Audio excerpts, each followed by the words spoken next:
Alors, on t'a dit que pour réussir en SEO, il fallait intégrer des mots-clés dans tes articles, dans tes contenus, pour que Google les apprécie. Ok, mais est-ce que tu peux les mettre n'importe où? Est-ce que tu peux, par exemple, faire ton article tranquillement et à la fin rajouter une FAQ ou un paragraphe où tu vas mettre énormément de mots-clés? La réponse rapide, c'est non. Et c'est pas moi qui le dis, c'est Google avec les analyses de différents sites, de différents experts sur les différents critères de positionnement. Je vais te montrer tout ça et je vais t'expliquer exactement dans cette vidéo comment faire pour positionner tes mots-clés exactement là où ça compte pour avoir le meilleur résultat pour tes efforts en SEO et donc faire du SEO un véritable canal d'acquisition pour ton projet ou ton entreprise. Si c'est pas encore le cas, abonne-toi à cette chaîne YouTube et je t'explique tout ça. Je te disais qu'il y a différents critères de positionnement. Donc, les critères de positionnement, c'est différents éléments que Google va prendre en compte pour savoir s'il va positionner ce résultat-là en particulier en premier ou un autre résultat. Ces critères, c'est justement des années de recherche de différents acteurs, de différents experts SEO. Et donc, tu peux le voir en bas de cette slide, à partir du site Backlinko, qui est un site de référence en SEO plutôt anglophone, j'ai extrait plusieurs éléments qui sont importants en termes de positionnement. Et premièrement, donc c'est le keyword in title, donc le mot-clé dans le titre. Si tu essaies de te positionner sur un mot-clé particulier, imaginons meilleur aspirateur, eh ben, tu vas avoir intérêt à le mettre dans ton title, donc c'est cette balise qui sera affichée sur Google et qui lui permet de comprendre que ton article, ta page, est orientée pour ce mot-clé-là en particulier. La même chose est pour, toujours sur ce titre, est-ce que tu dois le mettre plutôt au début ou à la fin? D'après ce critère-là, et d'après Moz, qui est aussi une entreprise de référence dans le domaine, il faut plutôt le mettre au début. Donc tu vas mettre meilleur aspirateur et le guide pour choisir votre aspirateur en 2025 par exemple. Et aussi, on voit que c'est important de le mettre dans la description. Donc ça, ces deux éléments-là, c'est pour les méta, à la fois méta title et méta description. Et on voit que le titre, enfin le mot-clé sur lequel on essaie de se positionner, c'est important de les intégrer, parce que peut-être que Google n'utilise pas en tant que tel ces éléments-là pour le positionnement, mais d'avoir ces mots-clés vont être présents donc dans les résultats affichés sur Google, et vu que les gens cherchent ce mot-clé en particulier, ça va augmenter potentiellement le CTR. J'ai fait une vidéo sur le sujet que je t'invite à regarder si c'est un sujet qui t'intéresse. Donc le click-through rate, c'est est-ce que les gens vont cliquer sur ton résultat quand il est affiché. Et donc si ça augmente ton CTR, tu vas avoir un impact positif sur ton positionnement. Et donc c'est au minimum pour ça, si ce n'est pas un critère de positionnement direct. Le deuxième élément, c'est l'importance du mot-clé, à nouveau, dans le H1. J'en ai parlé dans ma vidéo sur le plan. En HTML, donc qui est la façon d'écrire une page sur Internet, il va y avoir différentes représentations de titres. Il y a globalement des titres, des paragraphes et d'autres façons de présenter le contenu. Mais sur les titres, le titre principal de l'article, c'est le H1. Et l'idée, c'est d'en avoir un seul, parce que un article, un titre. Et ensuite, on va pouvoir structurer son plan, ses contenus, ses titres, avec des H2, donc qui sont les grandes parties, les H3 qui vont être les sous-parties, les H4, et ainsi de suite jusqu'à H6. Et là, on voit que, donc,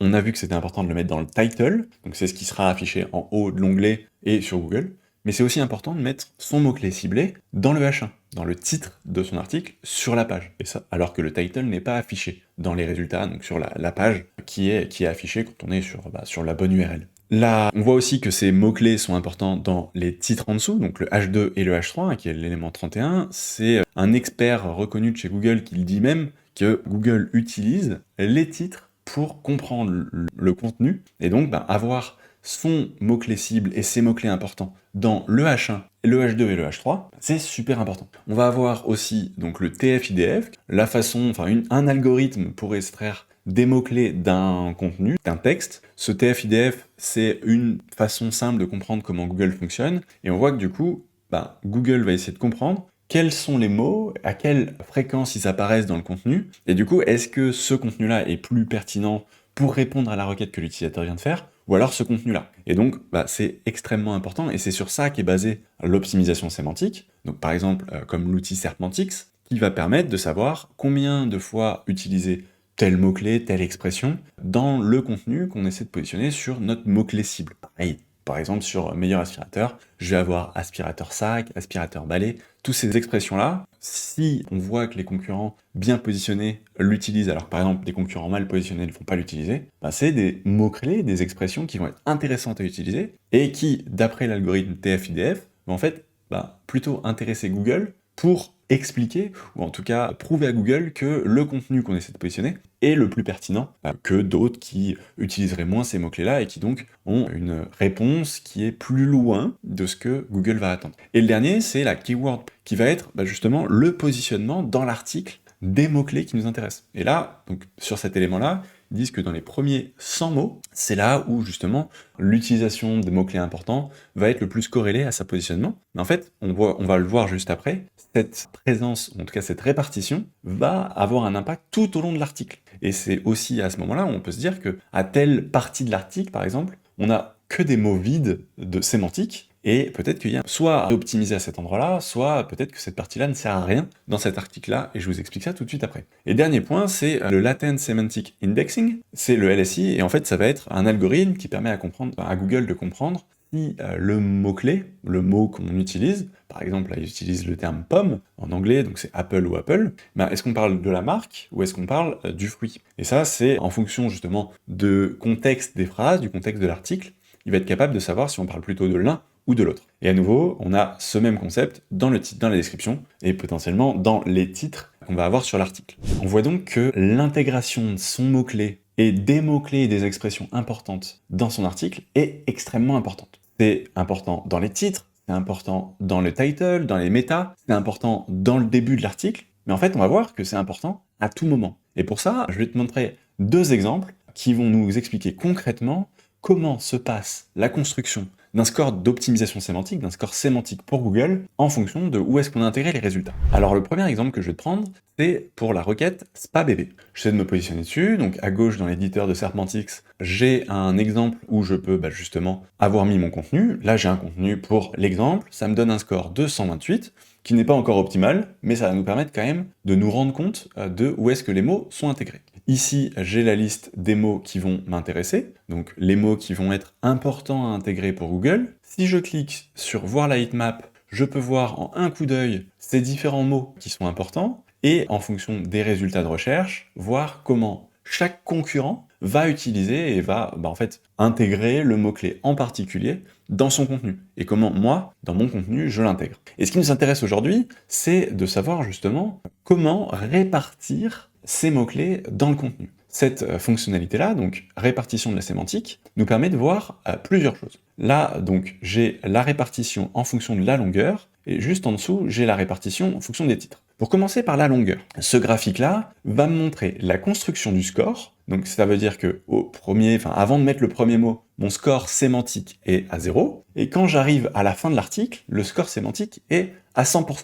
Ça veut dire que par rapport, quel que soit le score du contenu, pour le mien en noir foncé, ou alors pour ceux des concurrents dans les différentes autres couleurs, quoi qu'il arrive, l'intégralité du score sémantique de la page est atteint à la fin de l'article, parce que l'article est fini. Et j'ai donc 2 boutons en bas, normaliser le nombre de mots et normaliser les scores, et en normalisant les scores, effectivement, ça part de 0 et ça arrive à 100 pour tous, ce qui me permet de savoir s'il y a un moment, par exemple, où mon article est sémantiquement moins dense que les concurrents. On voit que, par exemple, la majorité des concurrents ont une courbe au-dessus de la mienne, donc la noire, au début. Après, ça reste inférieur, mais ça se recolle un petit peu.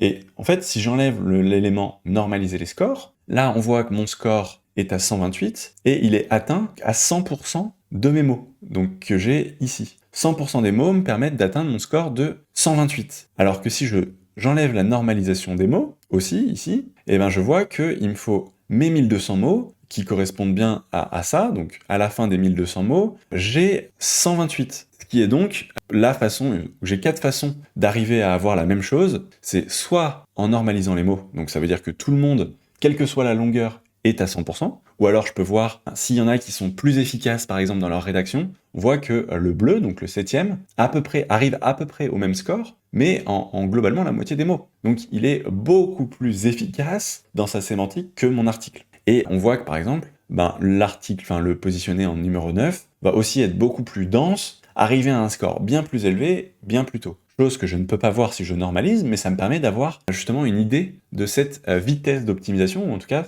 est-ce qu'il y a des zones qui ne servent à rien, ou est-ce qu'il y a des zones qui au contraire sont plutôt denses. On voit que par exemple sur le 5e, donc qui est bulle de douceur, à partir de 70% de son article, donc ça veut dire que si je dénormalise, j'ai en rouge à partir d'à peu près 1000 mots, la fin de l'article, donc de 1000 à 1700 mots, donc les 700 derniers mots, ont quasiment rien en termes de sémantique. Donc est-ce que c'est vraiment pertinent d'avoir mis tout ce contenu qui n'apporte pas grand-chose au contenu, enfin en tout cas à l'optimisation SEO de l'article? Si c'est très pertinent pour la conversion, peut-être, mais pour le SEO, pas forcément. Et on voit que si je renormalise, donc là, je peux voir que, effectivement, lui, il va optimiser, ce fameux 5e, optimise très rapidement dès le début, puis un peu plus doucement, une dernière fois sur la fin, et puis plus rien sur le dernier tiers de son article. Et on peut choisir de normaliser ou non, ça permet d'avoir une visibilité différente, chaque graphique va avoir un intérêt, c'est là une comparaison de rapidité, ici, ça va permettre de comparer justement visuellement les différents scores, et ici ça permet de savoir par exemple en combien de mots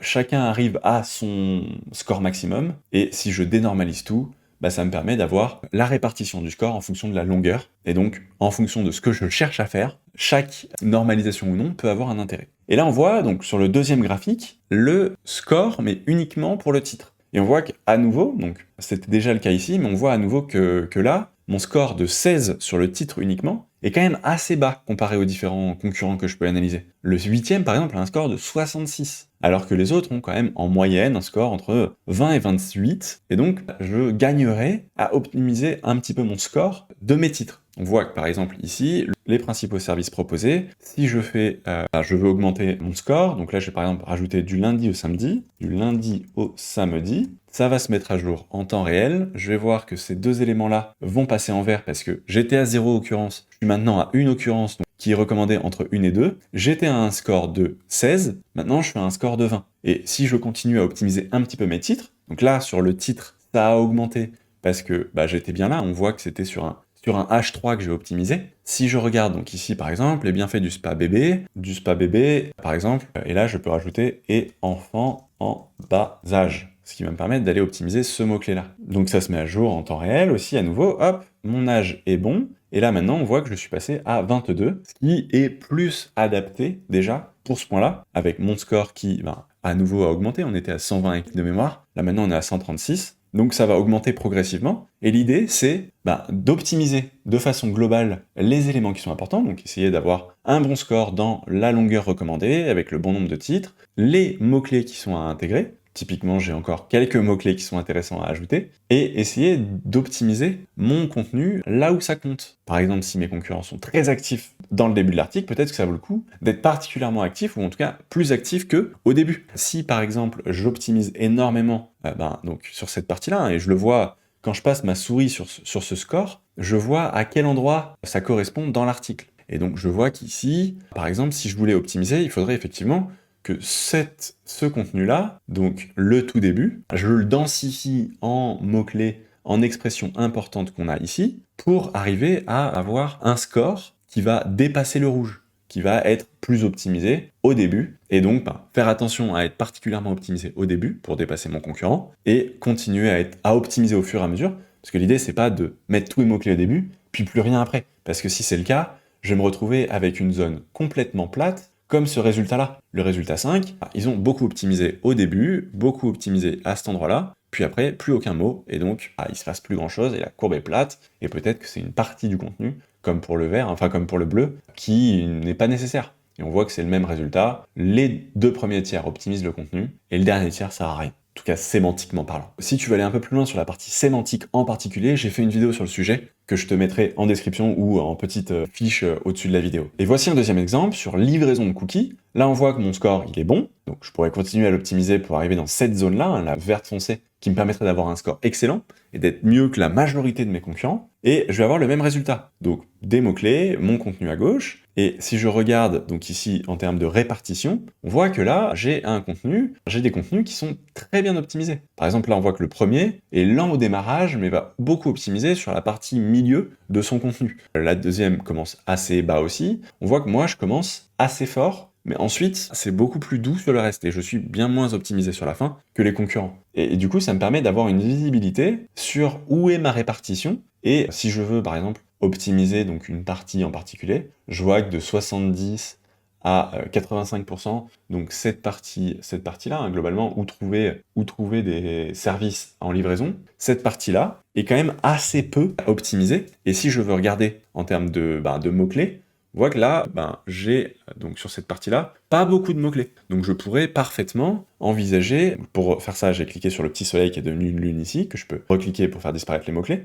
mais je pourrais par exemple essayer ici d'ajouter, il faudrait que je l'intègre naturellement, hein, bien sûr, mais le mot chocolat noir, qui va permettre de passer en vert ici, et va faire optimiser au fur et à mesure mon score et le mettre à jour. Et je vois que cette courbe se met à jour en temps réel en fonction de mes améliorations et de mes changements. Pareil ici, j'ai un score de titre qui est quand même assez bas, et je devrais, les plateformes spécialisées par exemple, aller intégrer les mots-clés qui sont importants pour justement aller faire augmenter mon score dans les titres, parce qu'on l'a vu au début, les titres sont importants pour Google, et même pour l'utilisateur qui arrive sur la page, potentiellement sur le sommaire, il va voir que si on parle pas beaucoup du mot-clé qu'il est en train de chercher, c'est quand même ce pourquoi il fait l'effort de faire sa recherche, potentiellement on est assez loin de son intention, et donc on va avoir potentiellement un article qui est moins intéressant pour lui, et peut-être qu'il va juste repartir et aller chercher le résultat d'après, et ça c'est probablement la pire chose qui peut se faire pour arriver à nous positionner de façon durable. Tu l'as compris, optimiser sémantiquement son contenu c'est extrêmement important, c'est même Google qui le dit dans ses critères de positionnement, hein, et les internes de chez Google annoncent qu'il y a des parties en particulier qu'il est important d'optimiser. C'est ce que je t'ai montré aujourd'hui sur Serpentix. Si tu veux tester ça gratuitement, tu peux le faire. J'ai mis un lien en dessous qui t'offre 2 contenus à optimiser gratuitement dès ton premier mois. Normalement, c'est 1 par mois. Là, en dessous, tu pourras trouver un lien qui te permet d'en avoir 2 directement et gratuitement. Alors, si c'est pas déjà fait, inscris-toi sur Serpentix avec le lien qui est dessous, abonne-toi à cette vidéo, teste sur ton contenu et dis-moi ce que t'en as pensé et à quel point ça t'a aidé pour le développement de ton SEO. Et je te dis à très vite pour la prochaine vidéo.